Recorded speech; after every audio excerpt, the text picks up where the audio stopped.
Finley, Crown Brew in Carterville, Illinois. It's very exciting. Big thank you to Josh and Christine for letting us use this space. Instrumental in this whole thing. I don't know how you remember names, but okay. I'm a people person. She is. But the big thank you to Josh especially for letting us use his tripod. Yeah. That was a lifesaver and a Big last minute. very last minute thing. So big thank you to Josh. Big thank you to Christine for letting us use the space. Shall we get started? I guess we can get started. Let's go. All right. Okay, so First of all, do you want to tell us sort of about your... Yeah, that would be great. Happy to, yes. So The Dark Above, which has just come out as the sequel to The Darkest Time of Night.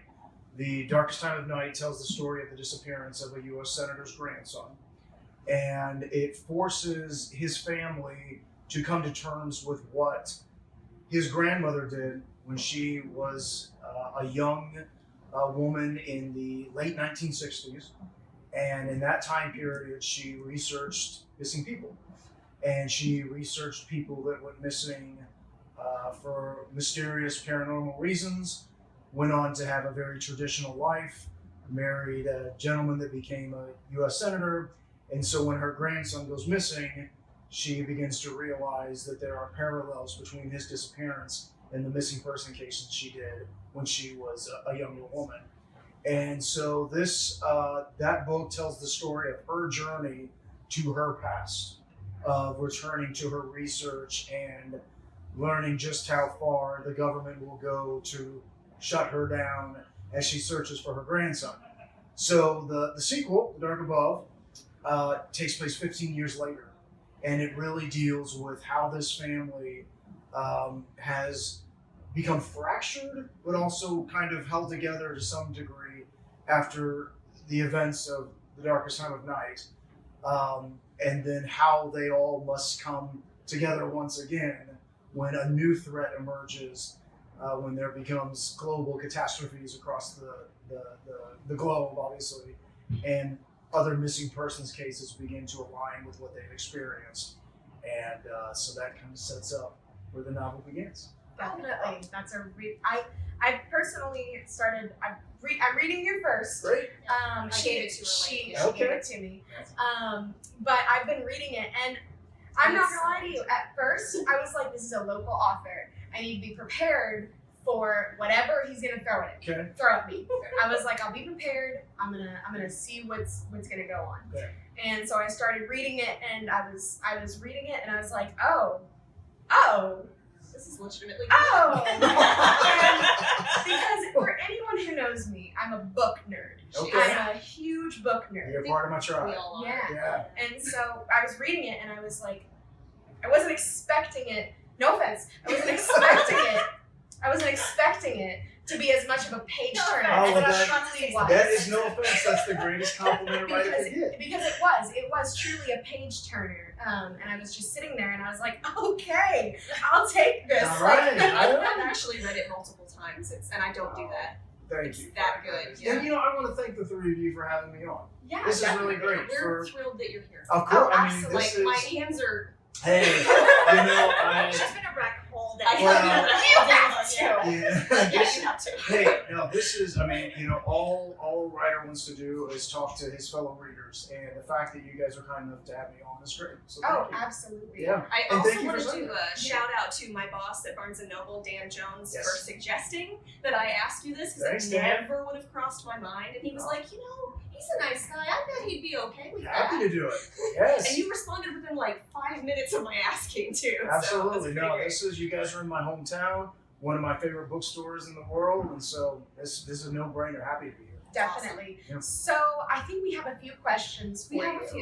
We do. Go. As far as you go, and as far as the book goes, and getting into your second book that has come out, Yes. and trying to kind of pick at your brain a little bit. Sure. If you have not picked up either of his books, we do have them at Barnes & Noble on sale right now, and it's fantastic. Both books are absolutely fantastic, so definitely pick those up. Definitely. Thank you. So, if you wouldn't mind telling us a little bit about yourself. I know you are an Illinois native, I am. which, in case you guys didn't know, is where we are shooting this. That's right. We are currently in Harborville, Illinois. Yes.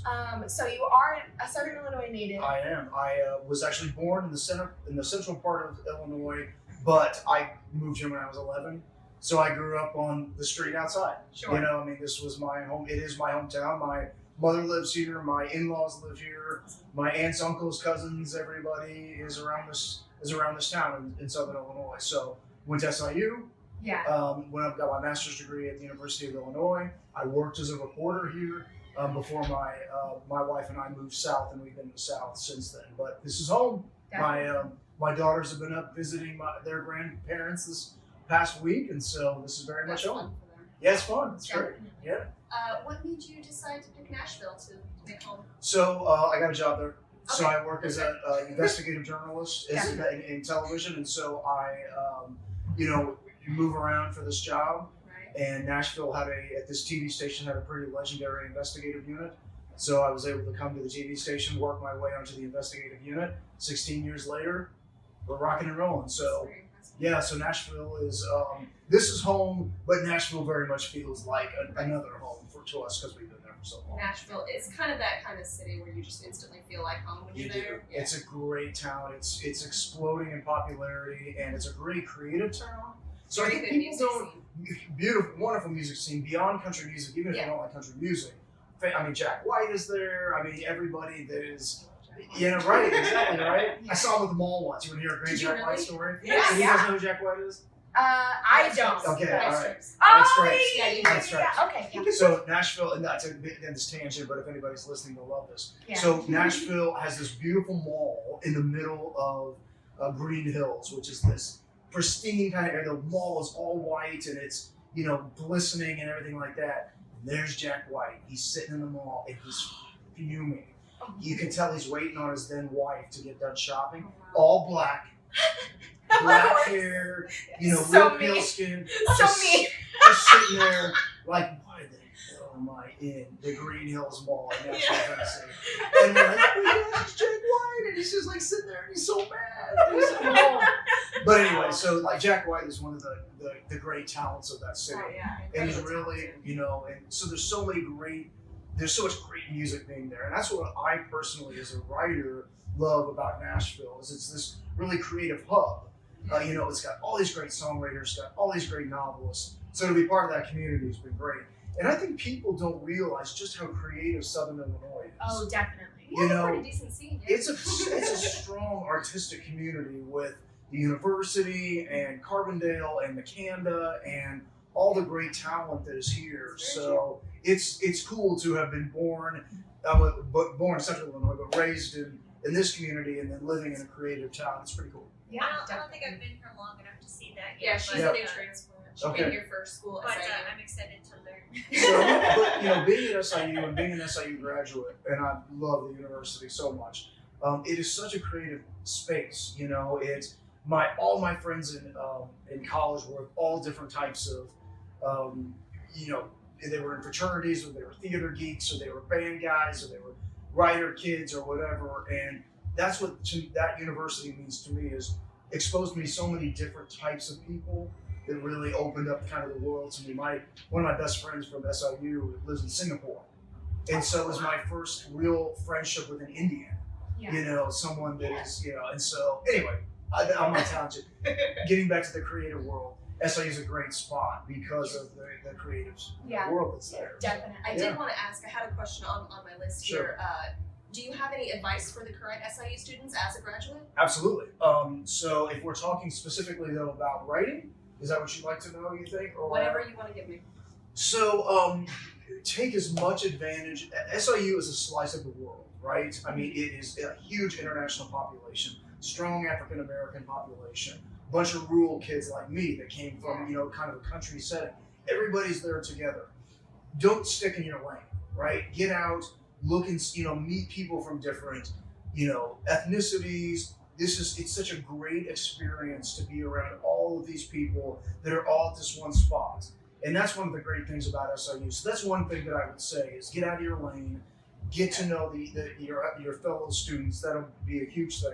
The second thing is, really take advantage of the alumni network from SIU, because there's so many success stories from education and business and journalism and all these different. So when you graduate, when you get ready to graduate, look at your success stories in your field and reach out to them. Because I think that is a major thing that people don't realize, is that there's such a network there, and we all love this university so much. Be sure to tap into that. I think that's important to do. Yeah, it's just something I didn't do as much when I was an SIU student, and now that I'm a graduate, and I'm like, all you have to do is tell me you're an SIU student, and you got me. Yeah. Right? We're going to talk. I'm going to help you out as much as we can. I've got a producer at my television station now, SIU graduate. It's great. So great. Yeah. It's amazing how small the world is. It really is. It really is. So something that I was kind of curious about. You said that you're an investigative journalist. That's right. So what brought you to what brought you to be interested in cryptology? Because I know you had said over at the meet and greet that we just went to with him, I know you had said that you're interested in cryptology, Right. which is a big part of this podcast. That's awesome. Yeah. Well, maybe tapping you guys for ideas while I'm doing this. Oh, definitely. We're here for it. well, We're just here released for an you. episode on the Jersey Devil right before Oh, that's this, great. and we've got stuff recorded on a whole bunch of phones. That's awesome, We have a guys. whole list planned. That's for great. how we're doing it. And let me also just say, the fact that you've got 3 strong, smart women doing this podcast. Oh, thank you. But so much though, I think in the speculative literature, media, whatever, is run by a bunch of dudes. And You're not wrong. and Podcasting is a voice field too. Right. Oh, yeah. So keep at it.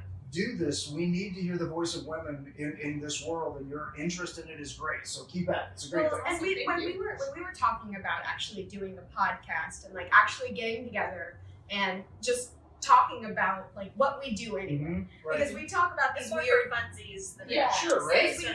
We talk about these kind of weird issues and things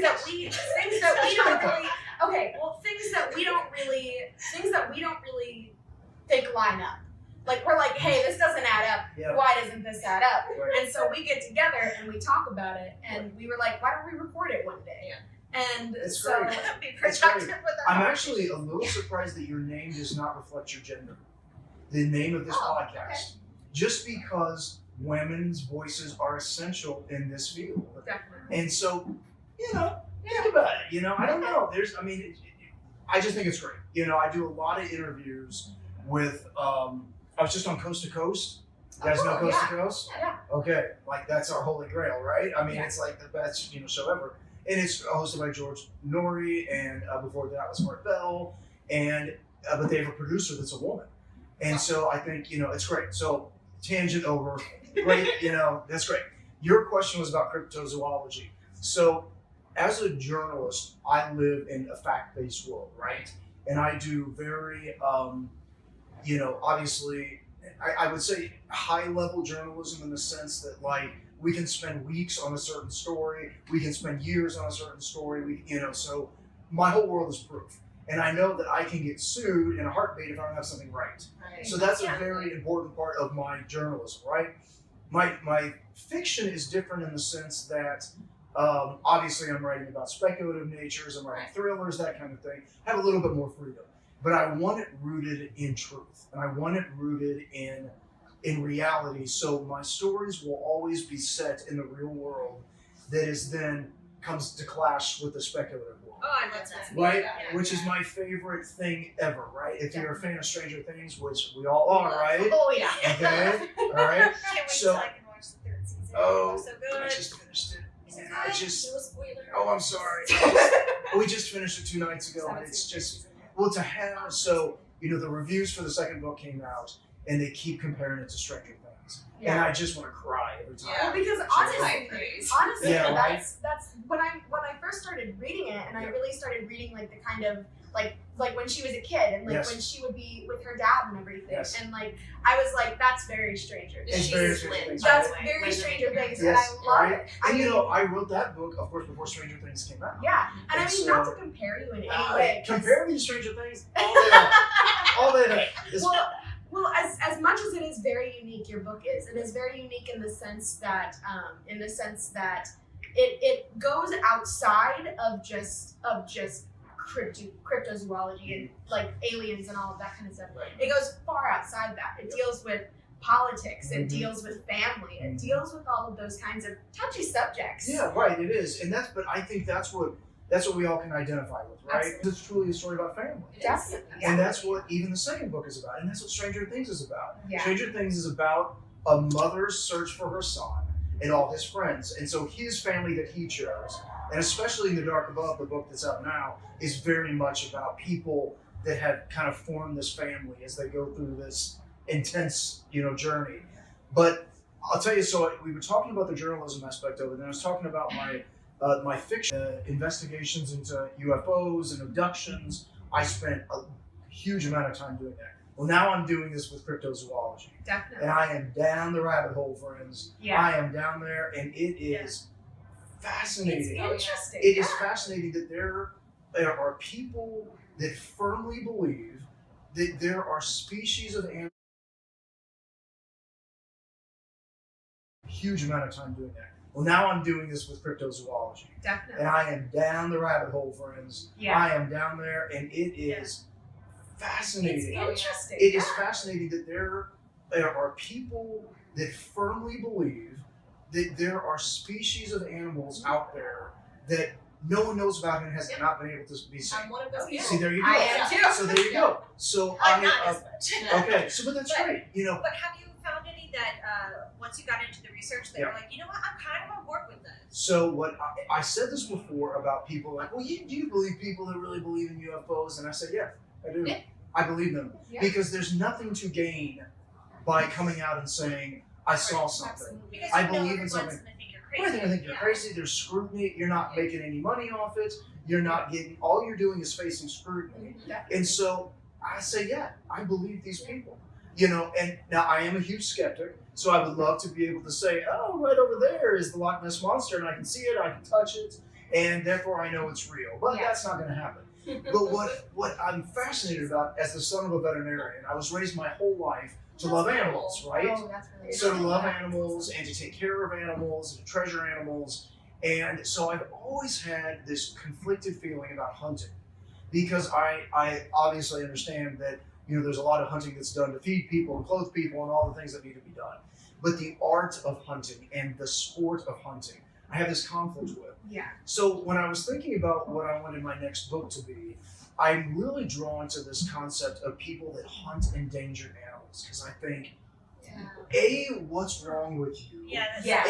And B, why are you this way? Why do you want to mount something that you could be one of the last? Definitely. And so, well, I gotta get that picture. right, or the people that pose with lions or giraffes or something. Yeah. I think, what's in this that makes you do this? And then I started thinking, what if somebody wanted to hunt animals that nobody believed in? Yeah. And what if they wanted to collect that?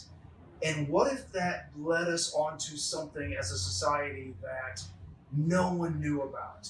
And so I started going through this idea and I started telling my brother, who is my sounding board on all these things, and he said, you have to write a novel. This has to be the next book. Definitely. This is what I have to do. I'll read it too. 5 times. I'll read it That's too. fantastic. So is this gonna be kind of the new direction? So that's what the thought is that when you get to the end of The Dark Above, without any spoilers, you will see that the story could very well continue. And That was one of my questions. okay, actually. well, there you Is, are go. gonna So we'll continue get to on that. Yeah. So, but I have gone to my editors, and I'm so thrilled to have great editors in New York that are smarter than I am and just brilliant. And I went to them with this idea, and they said, "Come back to us with your outline. Let's see what you can do with this." And so they know that I'm kind of wanting to go on a different path for now. But I have a very strong belief that I will return to the characters in The Darkest Time of Night. Definitely. To I gotta do that. know. So You got her hooked. That's good. That's great. definitely. So in your first book, The Darkest, in your Darkest first Time book, of Yes. The Darkest right. Time of Night, yes. Yes. In your first book, you talk about aliens and Yes. all that kind of stuff, and you kind of speculate to a certain extent what they could be. And so, do you believe in what you wrote? That's a great question, and I'll tell you why. Because I have spent so much time researching, and I really wanted to root my stories in the actual research that was done in the 1960s. So I have spent because I really wanted it to be like there was no internet. Rooted in truth. There was no, way for these people to communicate besides just phones and by whatever it was. So I really wanted it to be rooted in truth. So I have read so much about all the different theories and the research about what's out there. What sticks with me is this: how can someone in one isolated part of the United States and someone in Kenya, Africa, have the same experience? Definitely. How can that be possible, right? Definitely. How can that be true that they describe the same thing, seeing the same thing? Is it something in our brains? Is it something from outer space? I don't know. Well, and I think also there wasn't movies. There wasn't there was movies. There was but, movies, and the science fiction thing was big at this point. The science fiction thing was big at this point, but also people in devastated communities and that kind of thing. Right.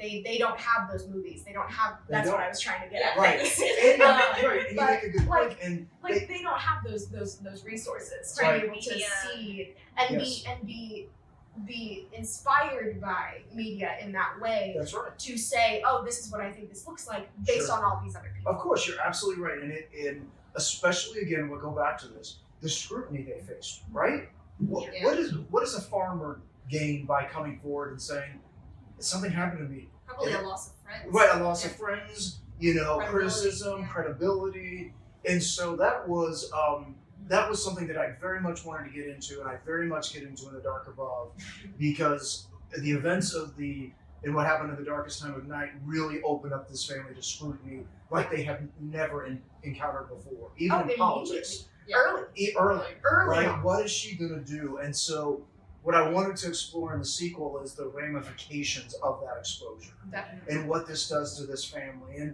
And Rachelle, have you been able to finish it? Absolutely. Okay, so It doesn't take me long. Okay, fantastic. That's great. Well, this family is heavily scrutinized and devastated to some degree and fractured because of this.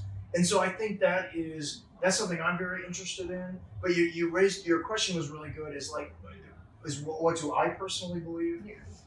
I personally believe that there is a commonality to this. There is a commonality to what all these people have experienced. So if there's such a thing as a mainstream belief of this, is what I believe, because I think all these people that have described what they have encountered is what I believe. Kind of like the glowing light, like Right. that kind of thing. That kind of thing. It's like there's something there. Yeah. And I don't know if you guys have read the book, I think it's the 37th Parallel. I have I not. have Okay. Gotta be on your to read book. I will put it on my Put it app on, that tells and me which anybody ones I'm listening to supposed this. read. So this is a well-respected investigative journalist, one of a great and respected investigative journalist. He did an entire book, nonfiction book, on the explorations and discoveries of a UFO expert, and he kind of brought together their two worlds and wrote this book. And it really talks about how there is this parallel between in the United States where all of these unexplained occurrences have happened along a line across the United States. Cattle mutilations, disappearances, and it's all along this line in the United States. Like a geographic parallel, So if you're cool. looking at it. That's Wow. interesting. You'll blow your mind.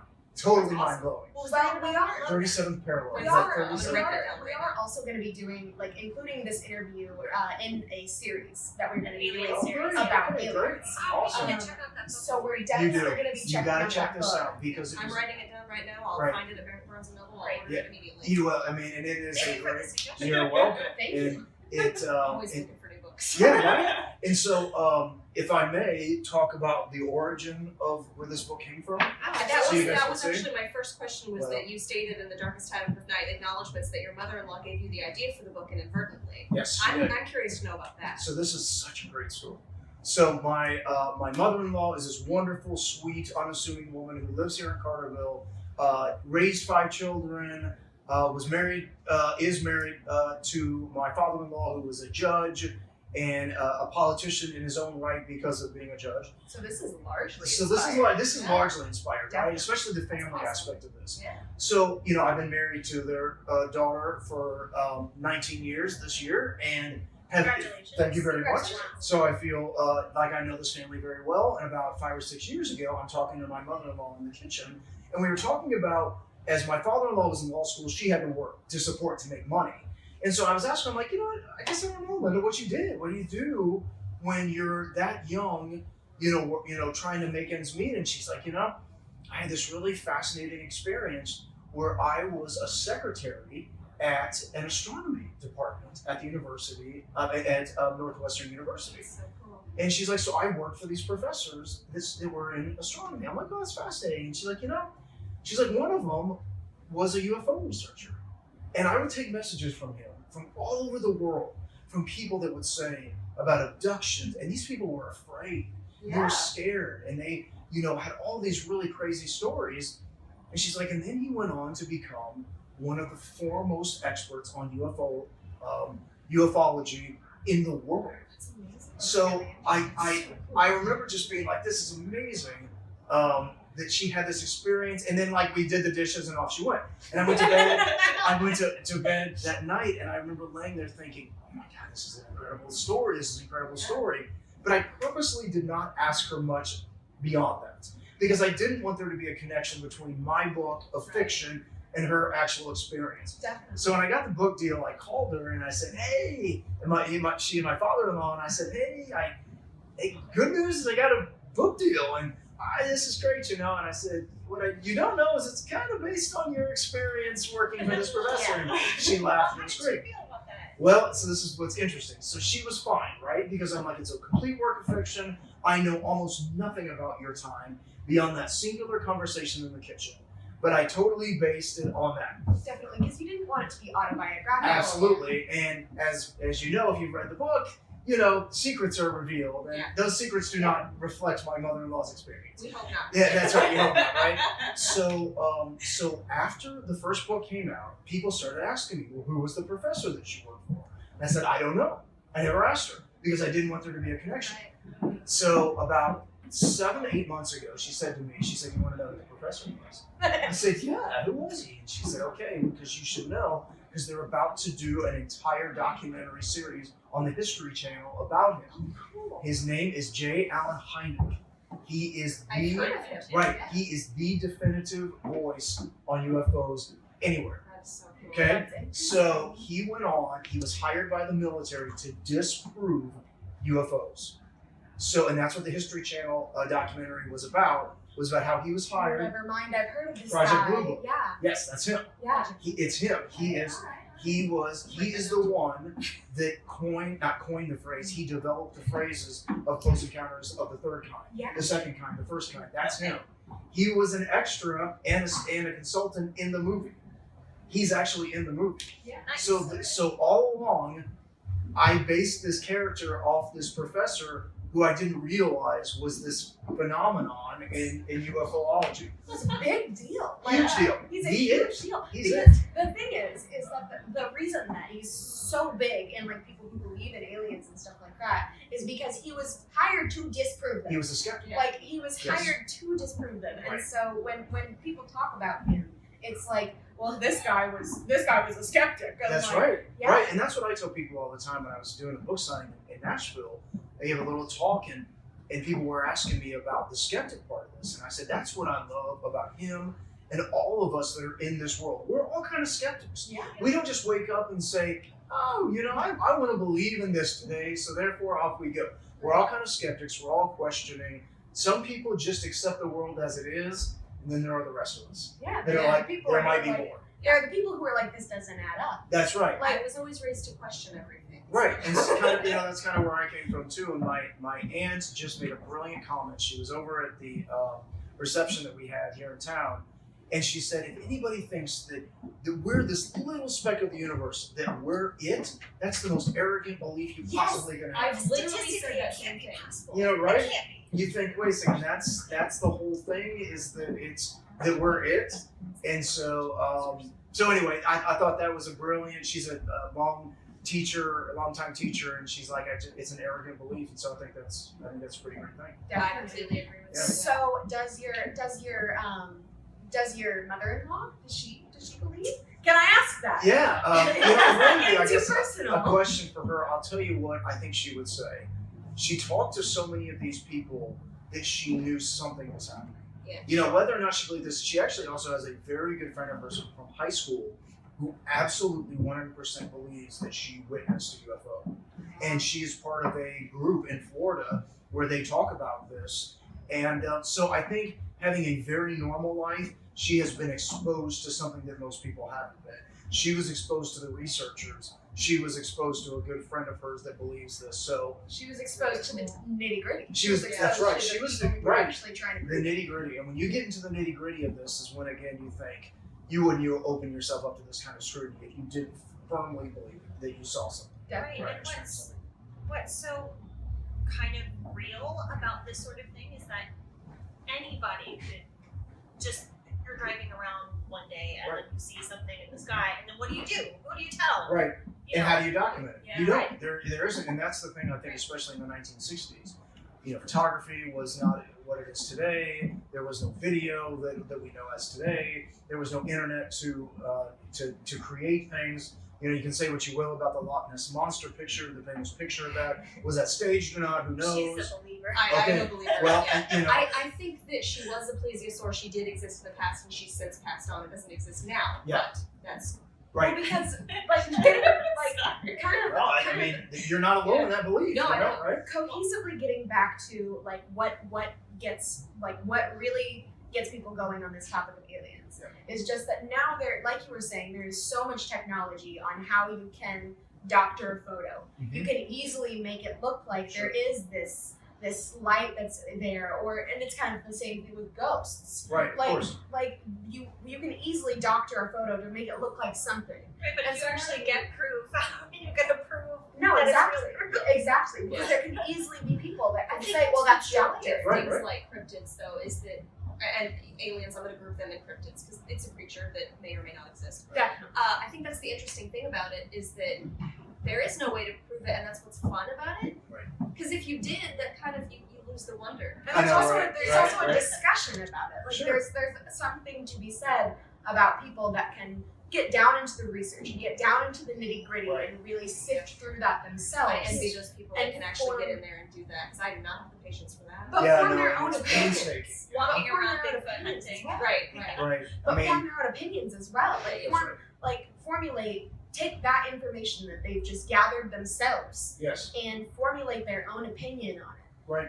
Which I think is a subject that your book kind of covers. Yeah, it is, and that's what I wanted to lean heavily on with the experts, right? I mean, I wanted this book to be centered around the people that had devoted their lives to this and kind of weren't hiding about what they believed, and I think that is, in my next book that I'm working on about the cryptozoology, that's very much that world as well. It may be even more difficult to do that than it would to say. You may say, hey, I'm a UFO researcher, and people will be like, oh, that's kind of weird, but all right. But if you say, I study cryptozoology and I believe in this, people are like, oh, Yeah, you're I a studied this monster. I person.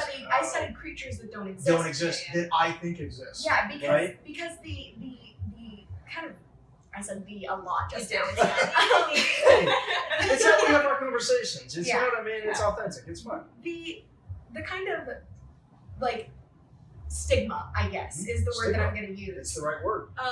The kind of stigma that kind of surrounds like cryptozoology, and the reason that kind of exists is just because as soon as you hear somebody maybe talking about Bigfoot, Right. then like, oh, obviously it's gonna automatically connect in their brains Of course. to the people that have faked it. Of course, right? Yeah. And those people that have faked it, I think, have done a great disservice to anybody that is legitimately researching this, right? Yeah. It's Yeah. like you try to make a buck. Yeah. You try to get some attention. You're the 15 jerk that minutes of ruined it. fame. You're right, that ruined it for everybody. And you always get caught. You always get, you know what I mean? It Yeah. always gets caught, especially in this day and age.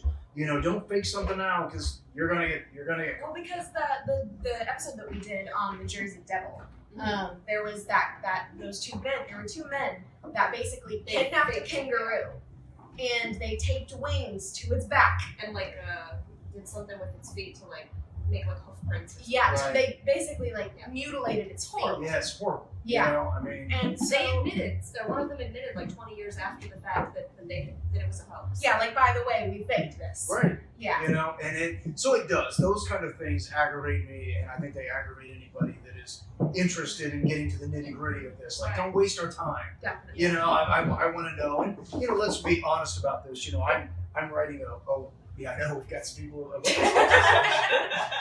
But you know, I'm writing a book of fiction. I'm writing a thriller. I'm going to and all my work like this is work of fiction. But again, you know, I want you to feel like it's real as it possibly can be. Yeah. And I think that is I think that's the hook. That's what I want to do. And that's why it's important for me to lean on the experts in all these different fields to take their research and then base my fiction on their research. So one thing that I definitely want to ask you about is Argentum itself. Okay. Without going into too many spoilers, there's this town, and there's like tunnels underneath it, which is the part that interested me the most. Mm-hmm. The tunnels. Where did you come up with that? Like. So what I did is I had to find, all right, I was like, where is a place in the United States that could be so isolated that something like this could exist? Yeah. And so, you know, I've been fortunate to be around the United States in a lot of different areas. And, you know, we're a pretty populated country, right? Yeah. There's not a whole lot of areas that are just so isolated. But I remember being in Colorado when I was a kid, and then like once again when I was in high school, and just kind of being in awe of when you see the mountains like this and you see how isolated it is when it's snowy and all this. So I wanted to set a town in this area that people would think this is the last place in the world that this could happen. Yeah. And without giving away spoilers, It's got a very small town vibe. it has a very small town vibe. And growing up in a small town, especially from when you guys have been here, I don't know if you experienced it, but there were a number of times where we had some serious winters, and there would be heavy snow, and it doesn't happen as much. But I really wanted it to be a place that no one would expect would be there, including the government. And the government was like, oh, this is where this is happening. We have to really center our location here. And hey, good thing is that no one knows we're here. Right. And the bad, It worked out well for that's, them. you know what I mean? It worked out well for them. And so I figured, all right, this would be a place where the government could really move in and do this type of operation without anybody knowing. Yeah. So it was important that it be set in that kind of town. And so it was, but I'll tell you, My goodness. right, you know, it's a business. It's a business, so there's people that are moving around it. But, It kind of sounds like somebody with heels, just like. It does sound like heels. you know, just for your listeners might be like, what's going on with this Poor guy? You guy. know? But this is it. And we're fortunate to be here. We Yeah, are. Oh, Ground so Brew is so- absolutely amazing for letting us Film here and Yes. record here. Yes. And move chairs up there. Move chairs up So speaking of hello. So speaking of the kind of government move-in thing, I haven't read your book yet. Well, But Rachelle said that there was a little bit of an element of government cover-up. Sure. Do you think that actually happens in real life? so I am heavily influenced by my own work with government as a journalist, and I have experienced such pushback as a journalist from government agencies that nothing would surprise me if there was something that a government agency or whatever was trying to conceal. I literally deal with this on a daily basis, and I'm trying to get things like stats on bullying and things like drug trafficking and things You're like not that. trying to get aliens. I'm not trying to get aliens. Yeah. I'm trying to get stories that impact my viewers and my readers and that kind of thing. So there's that much red tape around just Oh, normal, everyday normal. issues? Absolutely. I filed a Freedom of Information Act request when it came to these members of the military that had done some pretty bad things, and 4 years later it came back. Oh my god. So Wow. if that's an indication, so I'm influenced by this. Now I will also say two things. One, Great right, material. exactly, right? It's great material. It's Thank great. you. Like, okay, this could really be happening. I think that we are in an age of where there's so much scrutiny of government, and we're all so offended by what has come out, whether from the Nixon years to the Kennedy years to now in Trump's presidency. That you're just like, how could this have happened without us knowing this? So no, I honestly don't put much past what could be hidden. I was about to say, you're in the right place. I'm in the right place. I got a lot of experience about government trying to hide things. Now, do I think that there is a vast conspiracy to hide the truth about aliens from the American public? I don't believe it's vast. I believe that there's somebody that knows. It's a very small group, and if they know something, it's not widely known. So you don't think it's the whole government? You don't think it's the president? I don't. You don't think it's like Yes, all the I I don't. agree with you. I believe that if there is knowledge of something else out there, it is so small, and they also have to think about the ramifications of what if people found out the truth. What would that do to religion? What would that do to the way we live, the way we raise our children? If we're like, oh, there is all of this out there, how do we go and get our lattes the next day and say, oh, I gotta go pay my bills, but there are aliens, and they've been here. How would that change our world, Yeah. So, you gotta think about that. Everything, right, our histories will change, everything will change. And so that is what I very much wanted to get into, especially in The Dark Above, is as these things begin to happen and it becomes on a global scale, how people will react to that, what will they do? Definitely. And so it's very interesting to get into on that kind of scale. Yeah. Well, it's a very cool topic. Yeah, I like it. Okay, so back to the characters themselves. Mm-hmm. I want to know your opinion on why Lynn chose life with Tom. So I purposely wanted to put Lynn at a crossroads. And sorry to our friend who has not read the book. But Lynn She has will. Lynn, she will. Lynn Wait, has is to make this for the first one or the second first one? one. This is the first. The first Thank one. you. Lynn got afraid. Lynn was a young woman who was experienced to something that made her very afraid, both in her professional life and in her personal life, and she ran. Yeah. And she ran from what made her afraid, and she returned to a life that she wasn't afraid of, and had to live her entire life with wondering, what have I done? You can find us on Twitter at Paranoia Percent, Tumblr as Pdubs Podcast, and Facebook and Instagram as Paranoia Percentage.